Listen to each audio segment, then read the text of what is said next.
તમને શું લાગે છે એને કંટાળો નહીં આવતો હોય? અહીંયા બેઠેલી તમામ સ્ત્રીઓ જીવનમાં એક વાક્ય બોલી જ હોય, બધું મૂકીને ક્યાંક વયું જાઉં છું. કેટલી વખત ઈચ્છા થઈ હતી પણ છોકરા હાટો ઘર બાંધીને બેઠા રહ્યા, છોકરા હાટું ઘર બાંધીને બેઠા રહ્યા, એવું બધા બોલ્યા હોય. તમને નહીં લાગતું કે આ લોકોને વિચાર ઘણી વાર આવ્યો બધું મૂકી જવાનું? આવ્યો જ હોય.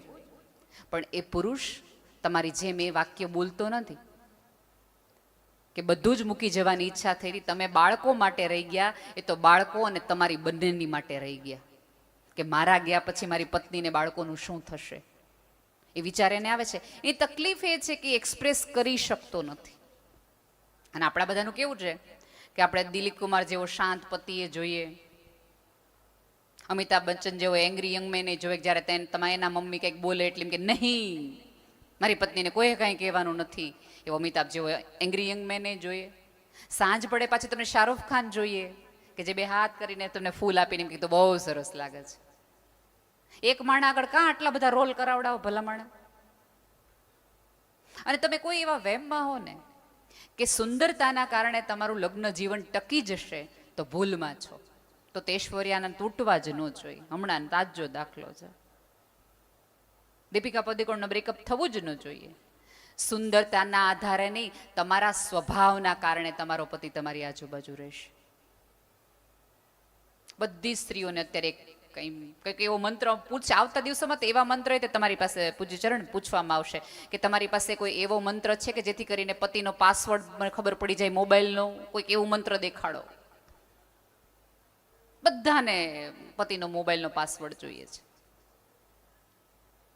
પતિ જેવા નાવા ગયા ને એટલે પહેલું કામ પત્નીઓ એક જ કરે, હું મોબાઈલમાં હાલતું તું જોઈ લે, ચેક કરી લે કોની યારે વાત કરતા હતા. એના બદલે મોબાઈલના તમારા સંતાનોના પણ કે તમારા પતિના પણ મોબાઈલના પાસવર્ડ ગોતવાના બદલે એના મૂળના પાસવર્ડ ગોતો કે હું કરું ને કે આ માણસ મારા સિવાય ક્યાંય ન જાય, એને હું કઈ રીતે સાચવું, હું કઈ રીતે મારા વ્યવહારમાં મારા વર્તનમાં એવી વિચાર લાવું. પણ આપણે તો કેવું કે શંકાનો દર એટલો બધો મોટો કરે, સતત શંકા કર્યા જ કરે એટલે એક દી કરી નાખે, રોજ કરે તો છે ને એના કરતા કરી નાખવા વાંધો હું જ, પછી એની ગિલ્ટ નહીં રહી. તમે એમને એવું માનતા હો કે બોલીને લડીને તમને એને પાછા લાવી શકશો યોગ્ય માર્ગે, તો ભૂલી જાજો. માત્ર ને માત્ર તમારી સારપના કારણે જ તમે એમને પાછા લાવી શકશો. અને હવેની પત્નીઓએ સાવિત્રી થવા માટે યમરાજા પાસેથી પોતાના પતિને પાછી લાવવાની જરૂર નથી. પાનના ગલ્લેથી બીજી દુકાનેથી પાછા લાવી દો ને તોય બચી જાય. અત્યારની યુગની સાવિત્રીની વાત આખી બદલાઈ ગઈ છે ને. આટલું જ આપણે કરવાનું છે, ન્યા ન જાય બસ. સ્ત્રીનું સૌથી મોટું ઘરેણું છે એ મૌન છે, ચૂપ રહેવું છે. પણ એ મુગટ એને પહેરવો જ નથી. તમે ક્યારેક પૂછશો નહીં ને તો વાહે વાહીને આવીને તમને કહેશે. આ તમે ટ્રાય કરવા માટે કરવી હોય ને તો કરી લેજો. અહીંથી તમે જ્યારે જાઓ 10 તારીખે પછી તમે કશું પૂછતા નહીં, દરવાજો ખોલીને સરસ રીતે અંદર સ્માઇલ કરી અને રસોડામાં ચા બનાવવા જતા રહેજો. એ છોકરાઓને ગોતશે કાને થયું શું, આ કા બોલે નહીં. એટલે છોકરા કહેશે મને નથી ખબર. એ 3 વખત તમારી આજુબાજુ અમથે તો ગોળે પાણી પીવા આવશે ને તમને પૂછશે કઈ થયું છે, કઈ થયું છે. એક વસ્તુ યાદ રાખજો કે પુરુષ સ્ત્રીનું મૌન ક્યારેય સહન નહીં કરી શકે. સ્ત્રીના મૌનની અંદર અનેક સવાલ છે. પુરુષના મૌનમાં એક મૂંઝારો છે, એક ફ્રસ્ટ્રેશન છે. પુરુષ રડી શકતો નથી એટલે ગુસ્સો કરે છે અને સ્ત્રી ગુસ્સો કરી શકતી નથી એટલે રડે છે. બેનું ઊંધું છે. અને કેવું છે બધા એવું ભાઈઓને ખાસ એવું બહુ કહેવાની ટેવ છે, આ બહેનો રોવાની બહુ આદત, બહુ રોવાની આદત. તો કરે હું બીજું એ કઈ રીતે સમજો. કંઈક એકાદ હથિયાર તમે ગુસ્સો કરીને ધડ દઈને બાયણું પકડીને વયા જઈ શકો. અમને ઘણો બધો ગુસ્સો આવતો હોય પણ અમે શું કરીએ કે રોતા રોતા અમે ભાખરીનો રોટ તો કડક જ બાંધીએ. કોઈ સ્ત્રી મૂડમાં ન હોય અને ભાખરીનો લોટ ઢીલો નહીં થઈ જાય. એને બહાર વયું જવું હોય, એને બાયણું બંધ કરી દેવું હોય પણ એને તરત ઘડિયાળ દેખાય, તમારા જ મમ્મી પપ્પાની ડાયાબિટીસ દેખાય કે હમણાં આને જમવા નહીં આવો તો શુગર લો થઈ જશે. છોકરાઓ હમણાં રમી આવી અને માગશે. પોતાના કામની અંદર. અને બહેનોને વિનંતી છે કે મસાલા છે ને મસાલિયામાં શોભે, જીભ ઉપર નહીં. બિનજરૂરી છાંટી અને સંબંધોમાં કડવાશ ન ઉમેરો. ઘણી બધી વખત એવું થતું હશે કે મોટો ભાઈ છે એ ગામડે હોય, આપણે યોગ્ય પરિસ્થિતિમાં હોય, નાના ભાઈ તરીકે આપણે ક્યાંક મુંબઈ, અમદાવાદ, અલગ અલગ સિટીમાં હોઈએ, અને નાનો ભાઈ છે પોતાની આવકમાંથી થોડું ઘણું છે એ ગામડે મોકલાવે. એટલે આપણે તરત શું કહીએ? હા હા, તમે આ 24 કલાક બહાર રહ્યો ને અમે તમારા ઢળડા કરીને કમાઈ ત્યાં જ ગામડે જ દઈ દેવું જ ને તમારે. પણ તમને ખબર નથી કે તમારા પતિને ગામડે મોકલવા માટે એ ભાઈએ કેટલું જતું કર્યું હશે. બની શકે કે પોતાના કઈ ઘરેણા, પોતાના સેવિંગમાંથી અને પસંદગી આપવાની હોય કે બેમાંથી કયા ભાઈએ ભણવાનું, તો મોટા ભાઈ એમ કીધું હશે કે હું ખેતી કરીશ, આ નાનાને મોકલો ભણવા માટે, એક ભણશે ને તો કુટુંબ તારશે. જ્યારે તમારો પતિ તમારા કુટુંબના કોઈ આજુબાજુવાળાને આવું આર્થિક રીતે સંભાળી લેતું હોય તો ગર્વથી તમારી જાતને કહેજો કે મારા પતિને. આ એક વસ્તુ યાદ રાખો કે તમે કોઈને થેન્ક યુ, સોરી કહો ને તો એ શિસ્તનો ભાગ છે, પણ કોઈએ કરેલા ઉપકારને તમે ભૂલો નહીં ને ક્યારેય જીવનભર, એ તમારા સંસ્કારનો ભાગ છે. તમારો પતિ એટલો સંસ્કારી છે કે કોઈના ઉપકારને ભૂલતો નથી. આજે એણે એની ભાભીની કદર કરી, એના ભાઈની કદર કરી, તો આવતા દિવસોમાં તમારા ઘસારાની કદર આ પુરુષ કરશે ને જાહેરમાં કહેશે કે હું જે છકી છું એ આ સ્ત્રીના કારણે છું. એ વસ્તુ 100% સાચી છે કે જો તમારું જોઈન્ટ ફેમિલી હોય, કુટુંબ સાથે બેસીને જમી શકતું હોય, તો 100% તમારા ઘરની એકાદ સ્ત્રી કશુંક ગળી જતી હશે, કશુંક સહન કરતી હશે અને કશુંક જતું કરતી હશે. તો જ પરિવારો ટકે, તો જ સંબંધો ટકે. બે ભાઈઓ એમ વાત કરતા હોય કે બહેનોની અંદર જે ડખાડખી હાલતા હોય, અમે બે ભાઈઓ એક જ રહીએ, તો ભૂલી જાવ એ વાતમાંથી, નહીં રહી શકાય. બે સ્ત્રી નક્કી કરશે ને તો જ. અને શેનાથી નક્કી થાય? સંવેદનાથી, લાગણીથી, પ્રેમથી. આ બધા અવતારોમાંથી કાંઈ ન લ્યો તો એટલું તો રહ્યો. આ અત્યારે બધાને જરૂર એકાદ એવા હુંફાળા સ્પર્શની છે, કોઈ તમારી પાસે માગવાનું નથી. એક વસ્તુ યાદ રાખજો કે આમાં એવું છે ને કે તમને કિલો બદામ ખાવાથી જેટલી તાકાત ન આવે, કિલો ઘી ખેવાથી તાકાત ન આવે ને, એટલી તાકાત એક મોટા માણસના પડકારાથી, હાંકવાથી નાના માણસને આવે. કોઈક એમ કીધું હોય ને કે ભાઈ કંઈ કામકાજ હોય તો કહેજો. નાના માણસને ત્યાં વરો હોય, પ્રસંગ હોય, અને કોઈ મોટો માણસ ખાલી એટલું કહી જાય ને, સુનિલભાઈ એટલું કહે ને કે કામકાજ હોય તો કહેજો, ઓલો નાનો માણસ પોતાનો વરો ઉકેલી નાખે, મોટા રિસ્ક લઈ લે. કંઈક જરૂર પડે તો આપણે કીધું છે ઓલા માણસે, ફોન કરીને કહેવાનું. એટલું તો કરો. કાંઈ ન કરી શકો તો કાંઈ. કોઈને માગવું નથી ગમતું સાહેબ, પણ કોઈને માગવું પડે તમારા પોતાનાને તમારી હાજરીમાં, એ તમારી નિષ્ફળતા છે. ઈશ્વરને ચોક્કસ બધી બાજુ ગોતો, એની બદલે તમારા આજુબાજુ રહેતા લોકોમાં ગોતો. કોકની પીડામાં પરમાત્મા રહે છે, કોઈના સુખમાં કે આનંદમાં નહીં. એને રાજી કરવો તો બહુ હેલો છે. નીચેવાળામાં ડખા છે, એ તો રાજી આમ થઈ જાય છે. અહીંથી બહાર નીકળશો, કોકને થોડો કે હાથ આપશો ને વૃદ્ધને, તોય ઓલો રાજી રહી જશે કે નાના એક સારા માણસને મેં પૃથ્વી પર મોકલ્યો. તમને શું લાગે છે આ બધા અવતારો માટે તમને એક વસ્તુ સમજાશે કે દરેક વખતે એણે અવતાર શું કામ લીધો? કારણ કે પૃથ્વીમાં એનો એક આશય હતો, અને પોતાનો એક ગોલ પૂરો થાય એટલે ઈશ્વર પોતાની લીલા સંકેરી લે.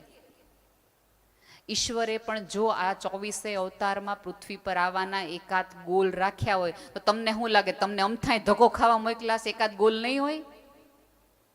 એને એકાદ શ્રદ્ધા હશે કે આ માણસને હું પૃથ્વી પર મોકલું છું, મારું ઓલું કામ કરી દે. ભગવાન બધે ન આવે, પણ એ માણસમાં એક શક્યતા મૂકે, કદાચ મારી બદલે મારો રોલ આ માણસ નિભાવી શકશે. આ કદાચ કૃષ્ણ બનશે, આમાંથી કદાચ કોઈક રામ નીકળશે, આમાંથી કોઈક દેવી નીકળશે. અને હું ભાઈઓને બધાને કહું કે હા, અમે બધા જ 1000 વાળી બહેનો છીએ. અમારી અંદર તમામ પ્રકારના દેવીઓનો વાસ છે. તમે જે ભાવે અમને પૂછશો ને એ પ્રમાણે અમે તમને દર્શન દેશું. તમે કમળની લાલાશથી અમને સાચવશો તો અમારી અંદરથી લક્ષ્મીજીના દર્શન તમને થશે. તમે સારી વાણીથી વિચારથી અમને વર્તન કરશો તો અમારી અંદર તમને સરસ્વતીનો વાસ થશે. અને તમે જો રૌદ્ર સ્વરૂપ દેખાડશો તો અમારી અંદર દુર્ગા અને મા કાળી બંને છે, અમે તમને એ પ્રમાણે દર્શન આપશું.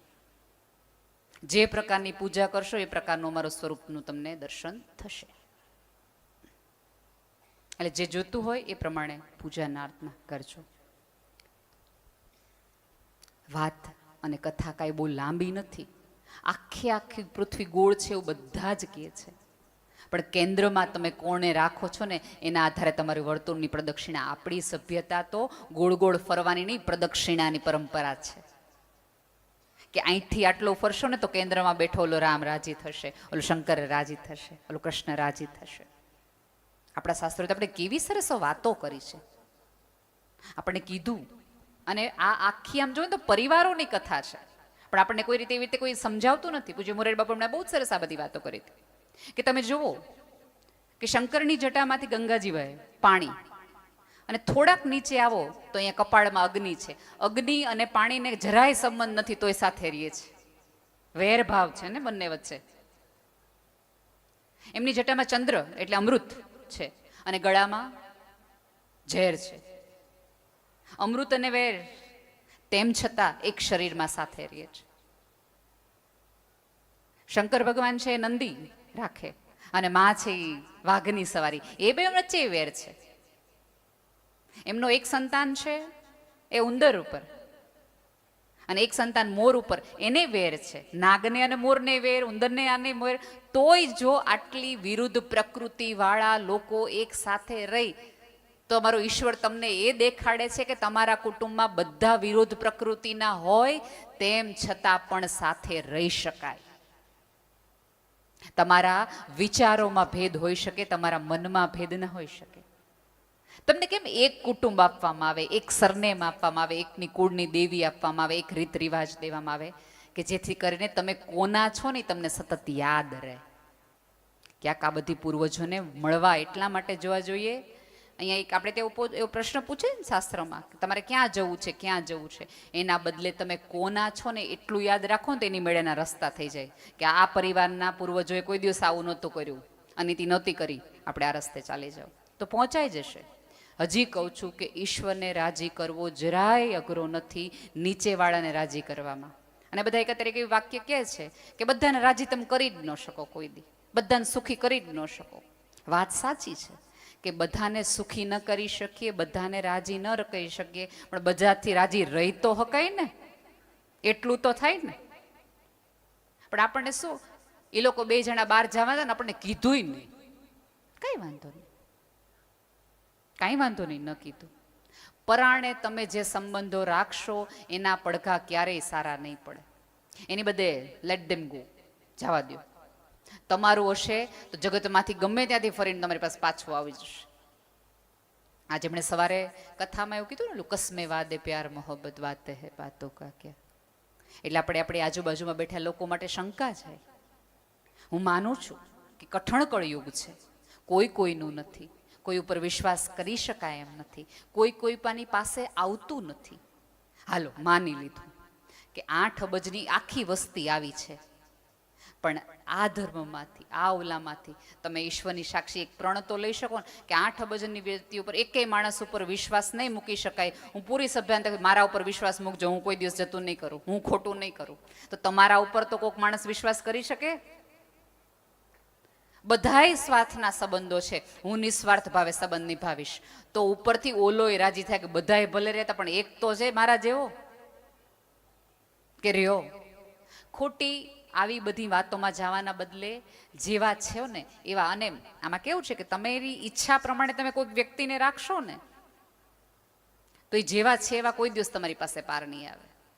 થોડાક ફ્રી રમવા દેશો ને તો ખબર પડશે કે એનામાં કેટલી આવડત ને કેટલી તેવડ છે. પણ આપણને તો બધાને માણસ કેવો જોઈએ, આપણું કીધું કરે એ જ બધા માણસો અત્યારે હારા. અત્યારે અહીં બધી બહેનો નક્કી કરી હોય ને કે લાલ સાડી કાલ પહેરવાની, કાલ પીળી સાડી છે ને, એકાદ બેને તે લાલ પહેરીને આવે ને બધા કોઈને યાર બોલે નહીં. બધે નક્કી કર્યું હતું તોય આજે લાલ પહેરીને આવી લે, કાંઈ વાંધો નહીં. સરખા કપડાં પહેરવાથી, સરખી વિચાર કરવાથી તમે એક નહીં થઈ જાઓ. ત્યારે ઓલા શંકરને યાદ કરજો કે બધું જુદું જુદું જુદું, બધા સ્વભાવની વિરુદ્ધતા હોવા તેમ છતાં પણ એક રહી શકાય છે. પોતાનાપણાને આજુબાજુ રાખી શકાય એમ છે. બસ આટલી વાત છે. હું ઈશ્વરને પ્રાર્થના કરું કે તમે જે આશય સાથે આખા પરિવારે જે મોક્ષની યાત્રા તરફ માણસને લઈ જાશો, મોક્ષ મળવો તો બહુ જ સહેલો છે, કંઈ બહુ ખાસ અઘરું નથી. આ જગતમાં જીવતા પણ તમે મોક્ષની પ્રાપ્તિ કરી શકો જો તમને આજુબાજુનું કશું એવું અડદે નહીં, જવા દેવાવાળું, ગાંઠ ન બાંધવાવાળું. ખોટે ખોટા કોલેસ્ટ્રોલ ને હાર્ટ એટેક શેનાથી આવે છે? લોકો છે ને કેન્સરની ગાંઠથી નથી મળતા ને, એટલા મેણા ટોણાથી મરી જાય છે. એ થોડાક ઓછા કરી નાખો તોય કોઈક માણસ જીવી જાય. અને કોક મરે ત્યારે 4 જણા જે ભેગા થઈને સમથી ખભો દેવા જાઓ ને, એના કરતાં કોઈક જીવતા માણસને ખભો આપો ને તો કદાચ એ 2 વર્ષ કાઢી નાખે. એટલું તો કરો. ભેગા મૂકવા માટે ભેગા જાઓ ને તો કોકની ચડતીમાંય ભેગા દે. કોઈક વ્યક્તિને પાડવામાં જેટલી એકતા દેખાડો છો ને, એટલી એકતા કોઈક વ્યક્તિને ઉપર લઈ જવામાં દેખાડો તો કદાચ ઓલો રાજી થઈ જાય અને તમને આમનામ મોક્ષ મળી જાય. આમ આખી વાત જુઓ ને તો તમે વિચાર તો કરો કે ઈશ્વરને પણ જો વારંવાર આ પૃથ્વી પર આવવાની ઈચ્છા થતી હોય તો આ જગત એણે કેવું સુંદર બનાવ્યું હશે.